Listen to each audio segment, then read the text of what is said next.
So first we correct the tips, just match them with the center right below them. Then we look on one of the corners or vertex and find out the missing color. The missing color is blue, so the opposite side is blue. We correct the blue here, also correct the top. Now choose a face like this yellow one, put it downwards, and one simple algorithm from now on. You see, you bring it down from right, left, and bring up, right, left. So you find a piece with yellow, like this red yellow. You put the yellow on the red face, and you do right, left, and bring it up, right, left. And now it's down.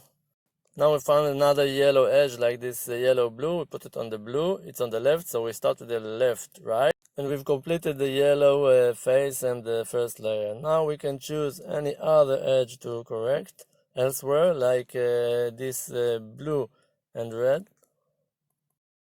And now red and green is missing, so here we put it down from the right, bring it up, and it's completed.